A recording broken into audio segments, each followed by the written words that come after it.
And welcome back, everybody, to Amaterasu's Presents. This is Game 2. We're presenting to you the Albion Giants League game between, I believe it was Bradley University and South Alabama, was it? Yep. Correct? Excellent. I got it right. This Yeah. is Crumbreon, joined today by Hydra. How are you doing today, Howdy, Hydra? howdy. I'm doing great. I'm doing fantastic. That was a very, very enjoyable game number one that we ended up watching there. Very And enjoyable. I'm really hoping the game two is half as enjoyable to like watch and cast. I think we were going to see much of the same in game two. Perhaps a little bit more of a hungry game coming out of University of Alabama. A little bit of a snake bitten in the second half of that first game. So we'll be interested to see how they come back from that. We see the bans coming out here. Cabrakan being banned out once again, as well as Thor. We see Pele. We do see the Set ban. We see the Geb ban. Two of the gods that were really huge for Bradley in game one. What do you think about that? I like the adjustment that they're making. Um, I do think that the Geb was a very, very big factor in the amount of appeal that comp ended up having, and you had to take away the set. The set was too good. Um, like that ban adjustment, I think is fine.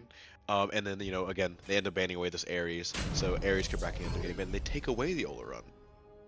Oh, interesting. So the Olorin going to, I believe it's University of Alabama, South Alabama this time. hmm Bradley doing absolute, marquee with Olorin in game one. Should be interesting to see how it's being utilized in this game. If it can see the same pressure coming out. Right. I mean, you still have a lot of great options that are like open on the table. If you want to go towards them, you could, go towards a Hades draft. You could always just pick Camazotz and Oleron. Anyway, yeah. You could, do a lot of different options. But they want to go back to this Athena. They liked seeing the Athena, I guess, in game one. They didn't end up playing it, but they liked, I guess, to take it away. And they're gonna go for a Bakasura also. Interesting. Oh, interesting choice. Baka not really being played a whole lot, more so in lower tier divisions. You see Bakasura, usually a god that if left alone to his own devices, he's very strong. But when he's pressured or being babysat a little bit, not so much a factor. So it'll be interesting to see how that meshes in with the Athena. Possibly looking for like the more large CC chains. Right. One thing I do want to highlight is that Chernobog is still open, and they could definitely just play a mid Chernobog with an ADC Oleron, and just have both of those ADCs, on their side. I want to know if they're going to try and pivot for like a double ADC draft, or maybe Bradley ends up taking away the Chernobog at some point. Nope, they want Giannis. Okay. Well, there goes my prediction. Well, we do see the Giannis and the Athena splitting up. They have officially broken up. Unfortunately, didn't do a whole lot. We did see some early pressure in game one with the Giannis Athena, but now having them on opposite ends, both teams affording a little bit more mobility across the map. I definitely, we see a Terra coming out potentially, yes, being locked in. So Terra is a very interesting pick here as well. What does Terra bring to a team? It brings a lot of control, a lot of sustain, and a lot of pressure also in lane, namely. You're going to get pretty decent clear, especially with Oleron, so you might be getting the lane first, no matter what ADC they end up drafting. You can heal up a lot of that Pokemon you're taking in lane. You're going to be able to peel for an Oleron very, very well, and in team fights, she has one of the best team fight ultimates that a support can provide in the game. So I like the adjustment. Maybe if you're feeling like you weren't doing too much on the Athena last game, you can say, hey, I want to get way more involved, let me get Terra. And there is a god that was mysteriously absent from picks and bans last game, Freya. Will be interesting to see. My guess is that it's either Ola or Freya for this team here, and will be very interesting to see how the opposition here on the order side now can handle a Freya as opposed to an Oleron. Had a bit of a trouble locking down the Oleron in the previous game. It's going to be a lot more difficult to lock down a Freya. Right. I do want to see how Boyfriend ends up playing this pick. He did end up getting like focused a lot last game, but he's gonna have that Athena, help him rotate and back him up. He has his ultimate for safety also, so a similar amount of safety you have on Oleron minus like the big team fight ultimate carpet. And Freya does box a little bit better than Oleron does, so I'm excited to see what this pick ends up doing. Now, if we actually look towards the bans here, you're gonna see Susanoo and Athanatos. And a Cleo and a Chernobog. There's the Chernobog ban. There we There's go. the Chernobog ban, taking it right away. And the Camazotz is coming out. Direct counter for the All-Run. We'll see how that turns out. We see the Sun Wukong was banned last game, getting picked here. That is a pick that Zordon likes to play. You end up seeing this guy in the queues on this pick. He's a very, very strong person on this Wukong, so maybe he's gonna go towards it. It helps it helps with the dive and in the mid game and the late game. It also keeps him very, very safe. Away from this Athena Camazotz rotation that might end up showing up. So I guess we can try and see that. Yeah, and it will be interesting to see if that indeed does get locked in here, which I believe it should. It will be a very different look for the solo lane, not necessarily what we saw with the Zhonghui into the Hercules. Just not a whole lot and requiring a lot of rotations. Maybe perhaps paying a bit more attention to the duo lane is on order here as we see the Awilix going the way of Order side. I like the Awilix pick. It's very, very good in Nabakasura and Camazotz. One of those is going to be solo, the other is going to be jungle. I couldn't tell you which one's going to go where. They both have benefits. They all have pros and cons. But namely, it's like this Awilix wants to be looking to try and pressure the other assassins on the other side of the map, and that's a really good look I think for them. That's a really good answer to I think what Bradley was doing in game one. And it will be interesting to see which, if Baka or Kama do go in the jungle here, whichever one does is going to be a lot of pressure onto the Oloran for certain. We see the Guan Yu being floated here as well, so perhaps maybe one of them is going to be in mid lane. I'm thinking it's going to be mid Camazotz.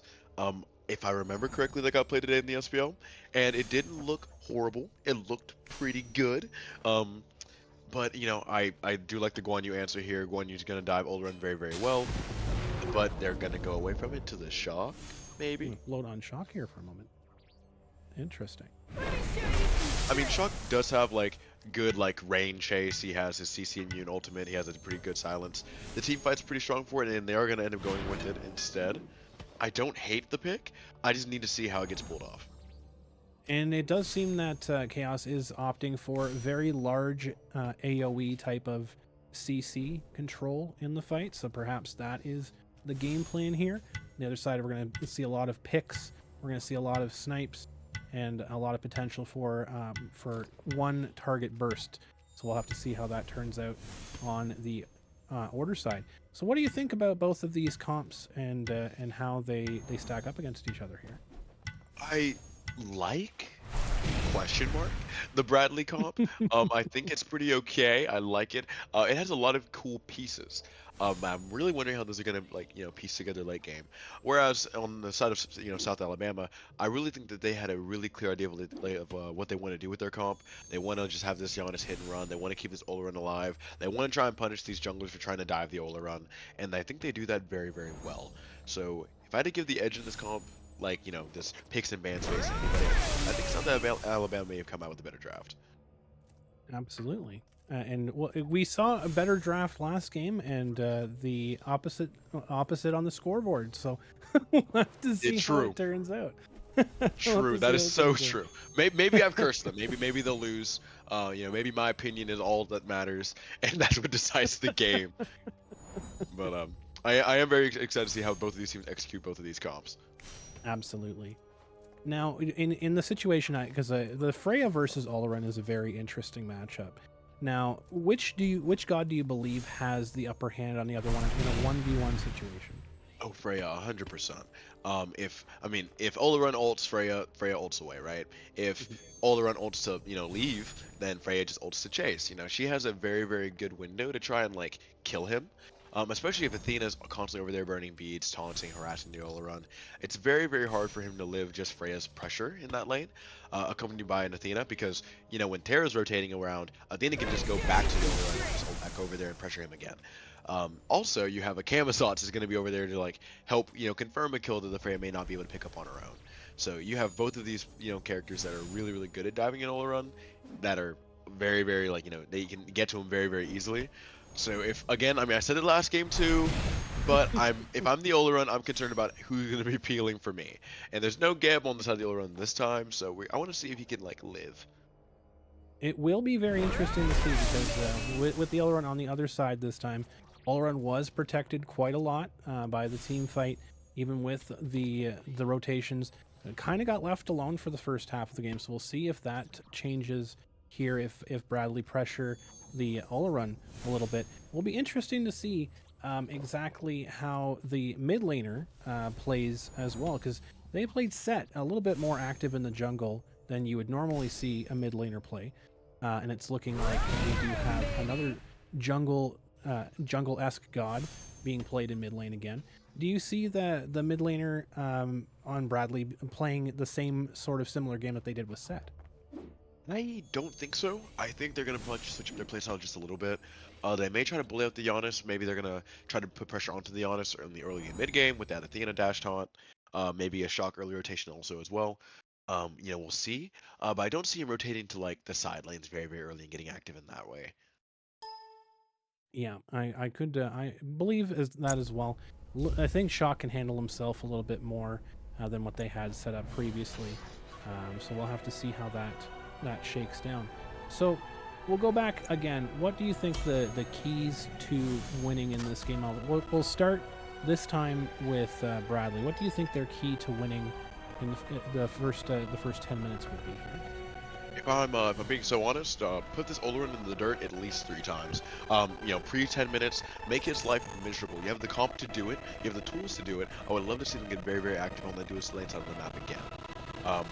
In terms of South Alabama, I would like to see this Willis get very, very active early. I would like to see some jungle invades, and I would like to see this Terra really make an impact in a couple early game team fights. I think if the team fights go the way of South Alabama early, it may put Bradley in a really unadvantageous position. I would have to agree with that as well. We'll see exactly how this shakes down. Looking like everybody is visiting the supermarket, getting the recipes, getting ready for getting ready for this game and how it's going to shake out. A little bit of game planning going on the side of Bradley right now, trying to figure out what they want to do.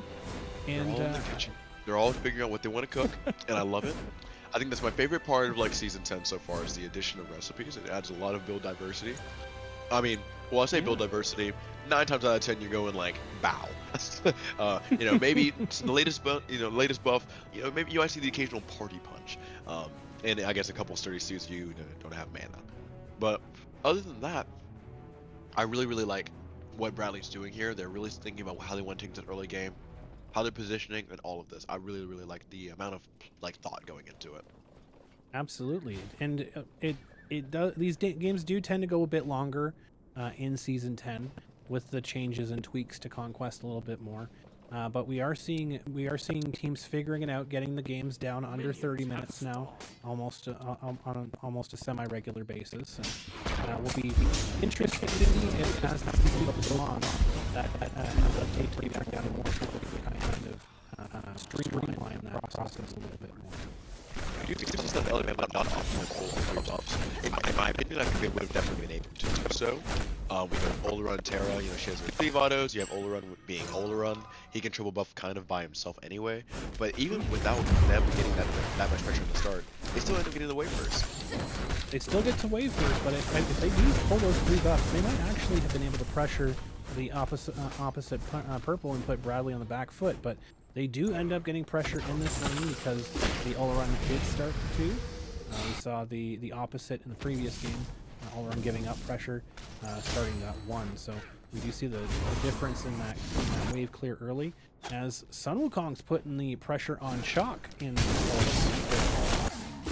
It's a really, really interesting matchup here. But we have a mid lane fight going on.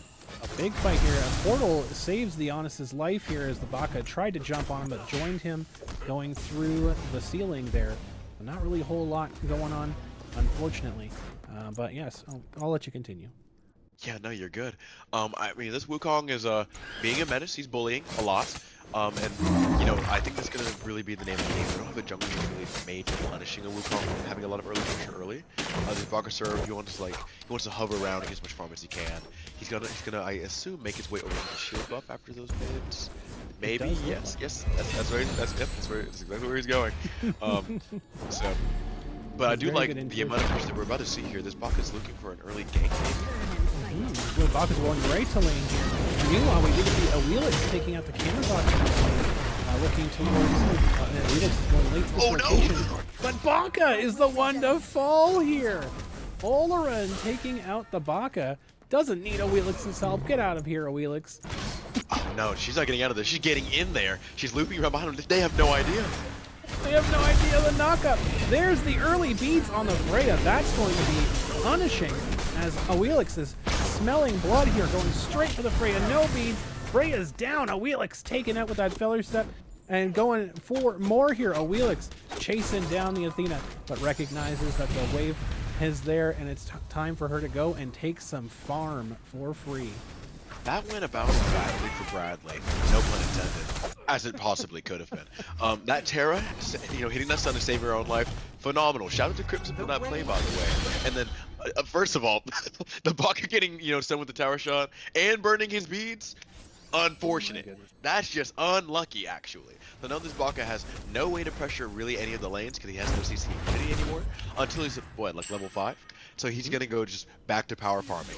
But he really can't afford to do that because of Willis is now almost about to level up on him. And she can get active very, very early. She's already 2-0. Once she gets to like this last buff and goes back to base, she's going to have like a T2 item on her. It's going to be really, really hard for this Baka to try and match her in terms of pressure already. It's very unfortunate that Baka decided to go straight to lane instead of taking the free drop off that was right in front of him. And it's looking like... Purple. Oh, they're going to pressure the purple. The Oleron ultimate going out. And it looks like it's going to be all she wrote for Athena. Oleron getting credit for the Athena kill here. And Freya being pressured under her tower with 3 people staring at her menacingly. Baka is just going to settle for the camps and saving his life, just getting out of there. This is what I meant. Right there, that play, Willis hadn't even gone back to base yet and spent her lead.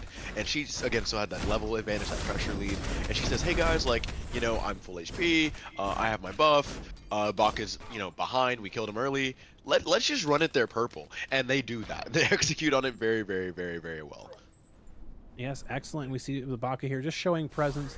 Not really able to do too much. What's the point in the game? He tries to sniff the purple, but Awelix had already taken it by the time he got there, and he's just going to have to settle for that prot buff. Freya is going to join him over there. Meanwhile, Sun Wukong and Chalk just sharing a bit of a friendly word over in the right lane here. I would call this friendly. He dives in here. Might be very hostile, might be very angry words.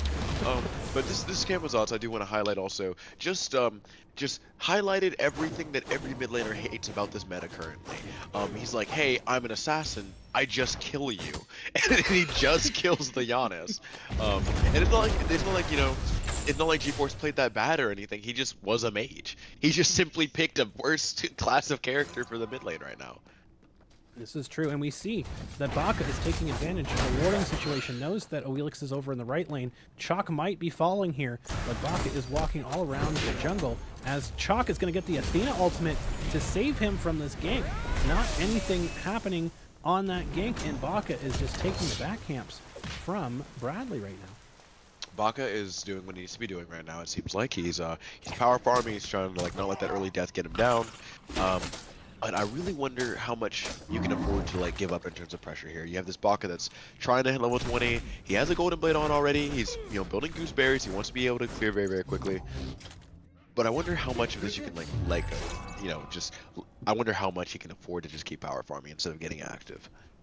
He's got to make something happen here. It was very very unfortunate that he couldn't do more in that situation. He is put on the back foot. He just has to be on time for his timers and be on time for his camps to get as much fun as he possibly can. That early kill in jungle is just such a stinger when you're a jungler, and especially with against a god like Awelix, who get in, get out, has so much immunity with that feather step and so much damage.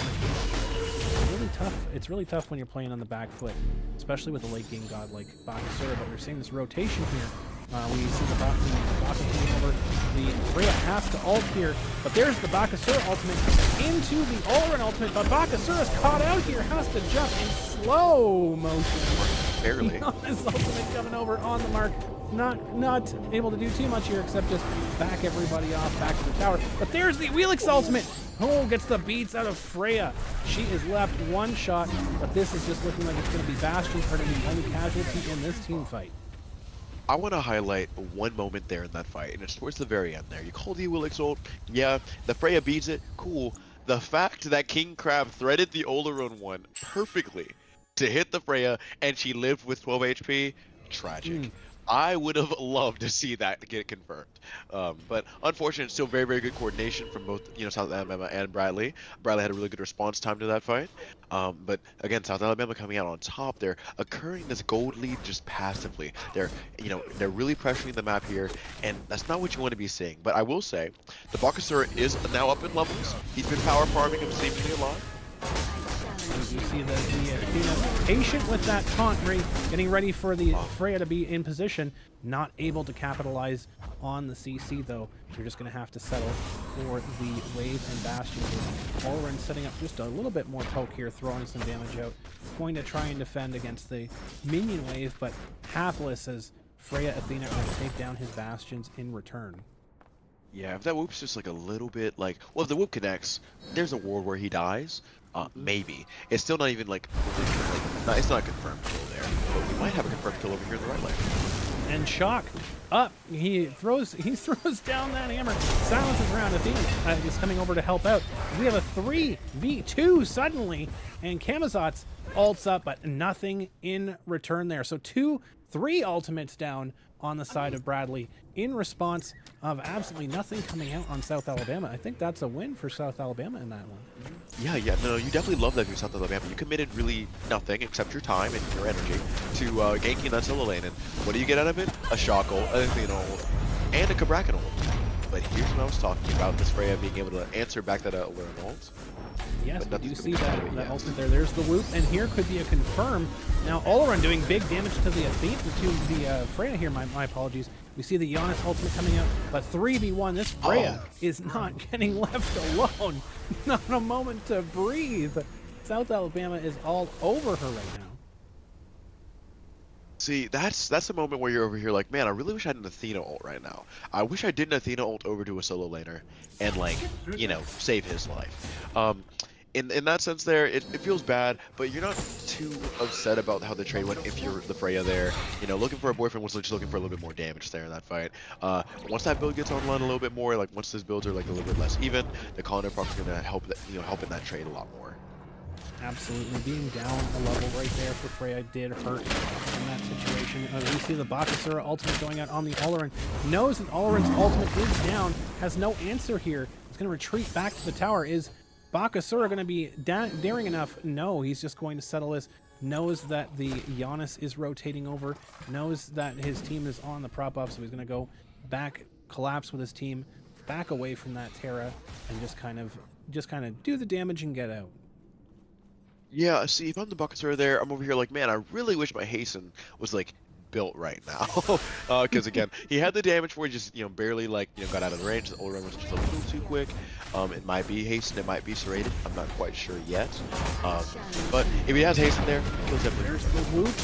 Getting the Oleron up, and the Oleron in danger here. Athena deep in the tower. The ultimate does come out of Freya and does secure the kill, but has to spend the ultimate to do it. So she is in trouble next time in the team fight, but doesn't look like she's sweating it right now. Gets that kill back. Terra in the tower to defend it, pressing off the minions, and Baka is just trying to get any farm he can right now. Meeting a Wheelix in the jungle. They're both level 10. Be interested to see how this goes. Baka does not have ultimate right now, so can't do anything, but it's looking like they're going to set up for a gold period. Yeah, the gold period's gonna get gold here. Now they do have the damage for it. The only person here to really show this is Terra. I don't think they can test it, and Bradley does end up getting the Bradley does cleanly take it. Unfortunately, the Terra wall not in time to secure it, and South Alabama a little bit too slow to rotate to that gold fury call. Does end up going the way of Bradley University, which is something they desperately needed at this point. Yeah, no. I mean, again, the game is still basically even. It's about a 300-200 gold like difference. No structures down on either end. The ADC tower, in terms of South Alabama, is, it's poked out a little bit. There's no bastions in the tower's about to go down. But realistically speaking, this game state's very, very even. The next mid fight, I believe, around this beacon fight that's about to come up in 20 seconds, is really going to determine who's in the driver's seat for the next, like, 5 or 10 minutes. Yes, and it looks like the beacon fight will not be dictating any specific objectives on the map, as Gold Fury is down. Pyro has not yet spawned, so it's just going to be a little bit of bragging rights here. Big damage coming out here onto the Bakasura, forcing him to jump away, and we get the Athena taunt onto two people, but it's not really going to come up with anything here. Does go the way of South Alabama, taking the Stygian, and Sun Wukong is trying to lay out some damage, backing off Bradley University. There's the Helix ultimate, pulling in the Athena, and Athena's going to go down here to Giannis. What an interesting turn of events there. That Terra ult is basically just a firework in terms of celebrating, you know, them getting that pick. And we like that. There's the shock ult coming also.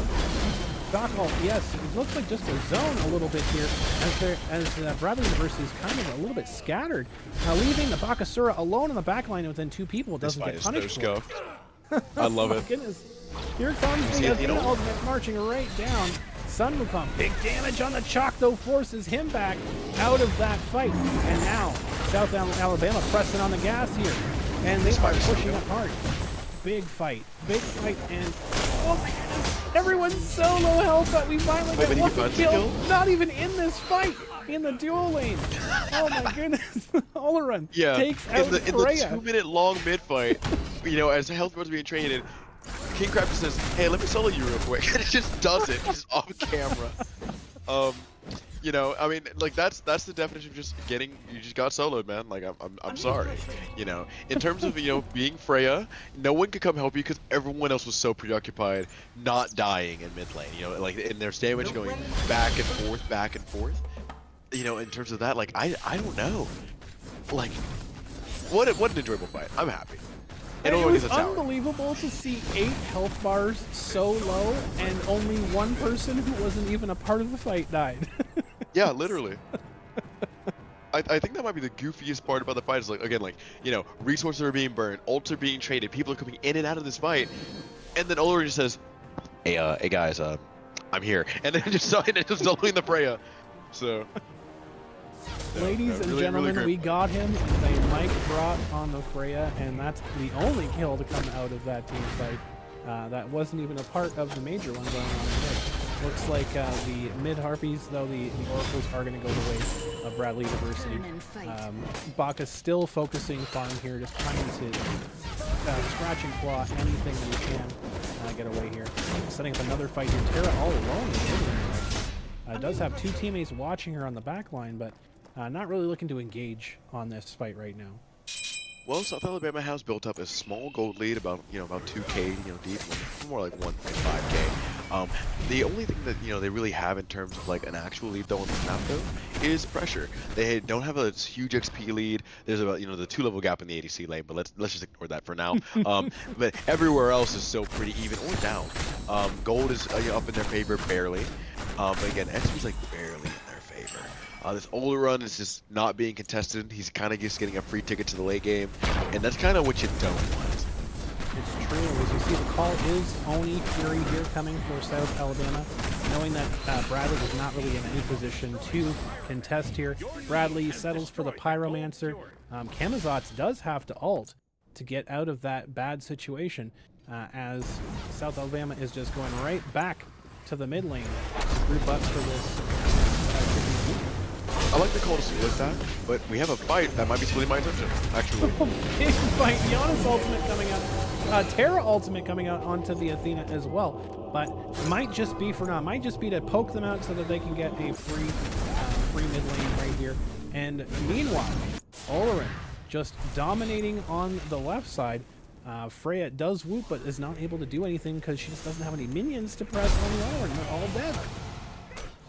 Yeah, no, they are definitely all dead actually. But I mean, I guess you're happy with everything that's happened so far in the last minute. If you're Bradley, you end up getting an objective. You're not too far down. Your Freya's getting farm. Eventually, she'll be relevant. In team fights and stuff, and that's kind of just what you need. Oleron's burning his ult for objective secure, which is not how you would like it to be burned, but like you're getting objectives, so you're not super mad if you're South Alabama. But let's see if we can see a lot of pressure here in this 2 lane side. Yeah, there's like a lot of fights to try and poke damage here, just kind of set up for this next beacon fight, which should be happening in just about a minute or so, just over a minute or so. It looks like the call here is to go onto this all around. You see Bakasura jumping in, ulting a little bit too far out there. Does get the beads anyways, trying to push in. Not going to push in on this tower, however. Tower is on life support, but they choose to back off. We see a teleport coming into the mid lane. Chalk is coming back into the mid lane for this beacon. This big contest going to be happening here. We have Kamazots going onto the back line. Big damage coming out from the Giannis. There's the Kamazots ultimate dropping down. Doesn't have a good target to go on, going on the Sun Wukong. But the we see Bradley University grouping up, and here comes the Olaran. Yeah, it's carpet. Here's the Olaran carpet, and here he comes to clean up. Raid boss Olaran is here to save the day. No problem, he says. Let me just come in and get a couple of kills. And that's so the Giannis does go down, but so does the Athena. No front line to speak of right now for Bradley, so they do have to be a little bit careful here. I believe South Alabama was the one to take that beacon. And still, damage being sprayed out here, as Olaran is now the target of aggression, being jumped on here by two individuals. Baka is the one to benefit, though, as Athena is ulting onto the Kamazot, and Awelix gets a kill as well. My goodness, lots of damage going out, but there's a 2-for-1 ends up being at the end of the day. What an incredible series of events on that. Again, we're seeing this chaos that we had in game 1. I'm loving it. In these long, prolonged fights, you're going to be seeing this Terra get a lot of value. You know, her sustain, her healing, her CC. She's going to bring more than, a single Athena taunt or two. And I think that's really where the difference in these fights is going to be made up. If these fights keep going for, like, these minute-long plus fights, you're going to have, like, an issue if you're Bradley. If you're Bradley, you want to have, like, someone die immediately when a fight starts. And that might be what's happening over here in Red Live. Oh, we see the Giannis teleporting over here through his portal, but not enough damage to make that shock go down. He is able to out-sustain that and walk away safely. As everyone just kind of resets, calms down, goes back to their lanes. Not really any big objectives outside of Fire Giant right now. The Gold Fury and the Pyro are respawning very soon, so a little bit of a scuffle happening over the Oracles and the prop buff, but that's about all that we're looking at right now. As both teams are looking to kind of space each other out, kind of feel each other out a little bit here, as the Gold Fury does come up. Yeah, Albion does end up sealing the prop buff away, which is really, really good for him. He wants to be able to, like, walk up and wear it, but at the end of the day, Freya and him are going to step up into a fight of their own. Oh, we see the okay, so here's Freya does have to ult the Olaran ult. Big ult from Giannis joining, and that is going to be lights out for Freya. Good night, Giannis, with the unstable vortex taking out the Freya. Got the ultimate, caught her on the downswing, and that is going to be a Gold Fury. Pulls himself out Alabama while Bradley focuses on taking the Pyromancer. That's going to be the second Pyromancer they've secured, and like you don't hate taking Pyromancer for Gold Fury. It just doesn't feel like amazing, but like you don't hate it. There's a siege going on the mid tower here. Looks like that Bradley wants to put their Pyromancer to use. And noticing that everybody was everybody on self does take the mid tower. Chalk doing some work here to pull some aggro, giving his team a 2v2 opportunity on the top of the lane, getting back over there with that axe throw. A little bit of damage coming out from the Sun Wukong, not really a whole lot. They are going to be chasing the Kamazots around the jungle, so we have the Awelix chasing the Kamazots, ops to go back to mid lane, and now it is South Alabama taking Bradley's mid tower in retaliation as the damage is coming out from the Olaran. Big damage going down onto the Shock. Who is going to be surviving this fight here? We see Aegis coming out. And when Baka has to jump out just barely getting missed by the through space and time. Unbelievable. I cannot believe that there's still people alive. No one has died in this fight so far, and it is still going. Again, I just want to highlight it again. This Terra sustain is a problem. It's not like they're not building anti-heal, but these fights are going on way, way, way too long. But we see Chalk getting involved. Yes, we see the Chalk taking out Awelix. We see the Olaran getting a kill. Giannis taking out Camazotz, the Olaran ult